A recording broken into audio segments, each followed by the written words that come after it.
அனைவருக்கும் வணக்கம்.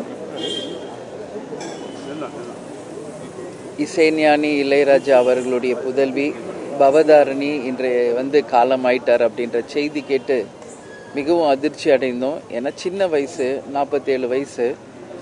இப்போ தான் போய் வீட்டில் இளையராஜா சார்ட்டையும் கார்த்தி, யுவன், அவங்க வீட்டில் இருக்கிற எல்லாரோடையும் நான் பேசிட்டு வந்தேன். இந்த வீட்டுக்கு நான் வர்றது இது ஒன்றும் புதுசு இல்லை. எத்தனையோ முறை கேப்டன் கூடைய நான் இந்த வீட்டுக்கு வந்திருக்கேன். எத்தனையோ நல்ல நிகழ்ச்சிகளுக்காக இந்த வீட்டுக்குள்ள நான் வந்திருக்கேன். ஆன்ட்டி ஜீவா ஆன்ட்டி எனக்கு ஒரு சகோதரி மாதிரி என் கூட பழகியிருக்காங்க.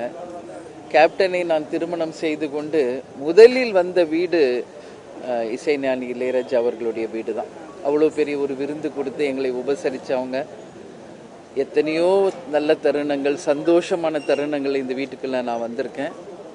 ஜீவா ஆன்ட்டி இல்லை அப்படின்றத இன்னும் என்னால் ஏற்றுக்க முடியல.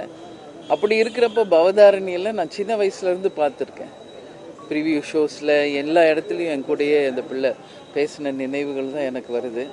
கேப்டனுடைய அலெக்சாண்டர் படத்தில் கார்த்தி மியூசிக்கில் பாடின பாடல் இன்னும் ஒலிச்சுக்கிட்டு இருக்கு.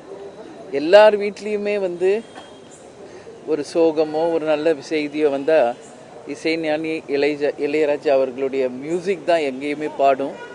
கேப்டன் இன்னைக்கு நம்ம எல்லாம் விட்டு போய் 30வது நாள் இன்றைக்கு. நான் இது வரைக்கும் எங்கேயுமே வரல. ஆனால் இங்கே தான் முதல்ல நான் வந்திருக்கேன்.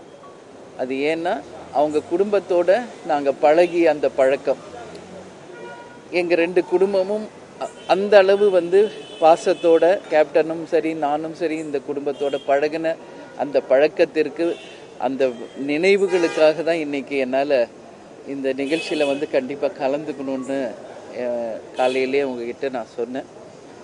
அதனால் பவதாரிணி ரொம்ப எங்கேஜில் நம்ம எல்லாரையும் விட்டு போயிருக்காங்க. இது அவங்க குடும்பத்திற்கும் திரையுலகுக்கும் இசை உலகத்திற்கும் ஒரு மாபெரும் இழப்பு.